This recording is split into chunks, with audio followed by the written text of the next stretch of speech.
c'est Christelle, on est sur Il était une fois la pâtisserie et aujourd'hui, nouvelle recette, on va faire un vacherin.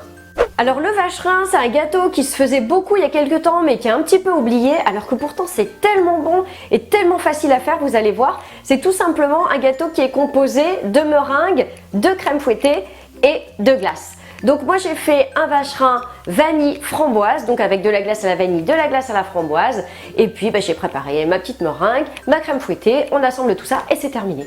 Alors j'espère que la recette vous plaira. Si c'est le cas, je compte sur vous pour mettre le max de pouces bleus. Abonnez-vous à la chaîne, cliquez sur la petite clochette pour recevoir les notifications, c'est-à-dire qu'à chaque fois que je posterai une recette, vous recevrez une alerte sur votre téléphone ou sur votre mail. Et la recette du vacherin, c'est maintenant et on se retrouve juste après. Alors, on va commencer par la meringue. Donc pour ça, vous allez fouetter 3 blancs d'œufs. Donc vous les fouettez jusqu'à ce qu'ils soient mousseux et puis vous allez ajouter progressivement 80 g de sucre en poudre. Donc en 2 ou 3 fois. Je vous mets tous les ingrédients et le matériel en barre d'infos.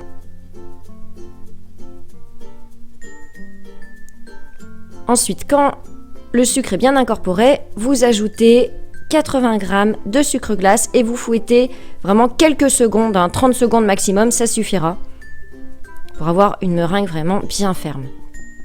Vous placez la meringue dans une poche à douille munie d'une douille lisse.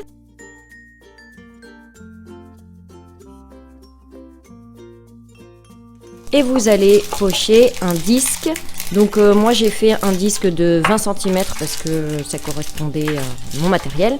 Après vous faites bien sûr en fonction de la taille de votre moule. Vous pochez un disque de la taille de votre moule.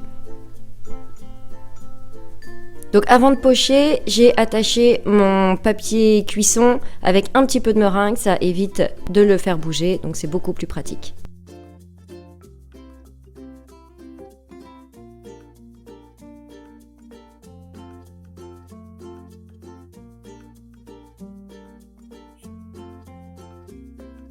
Vous allez pocher ensuite des petites meringues d'environ 5 cm de diamètre, 5-6 cm de diamètre qu'on mettra tout autour du gâteau, donc assez épaisse.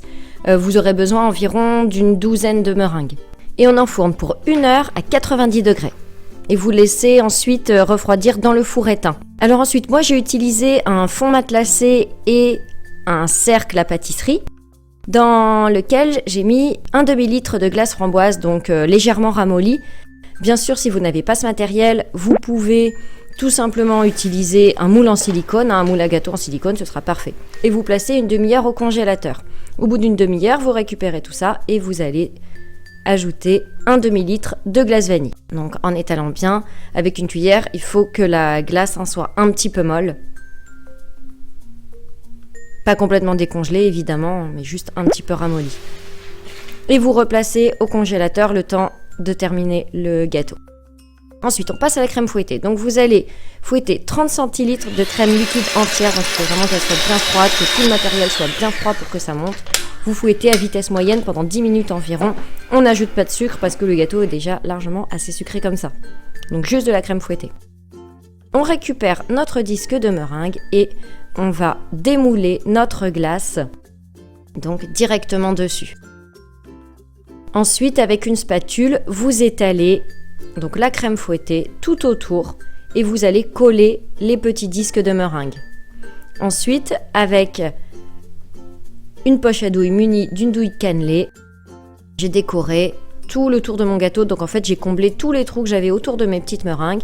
Et ensuite, par-dessus, j'ai fait des petites décorations. Donc pour tout ce qui est douille, petites perles, etc., j'ai trouvé ça chez Scrap Cooking. Vous avez 10% avec le code Christelle10. Et voilà, c'est déjà terminé. Vous voyez, c'est vraiment une recette qui est facile comme tout et c'est délicieux. C'est un gâteau auquel on pense pas forcément. Pourtant, c'est vraiment trop bon et facile à faire. Ça y est, la recette est terminée. J'espère qu'elle vous a plu. Moi, je vous dis à bientôt pour une prochaine recette. Ciao! Et n'oublie pas de t'abonner en cliquant sur ma tête.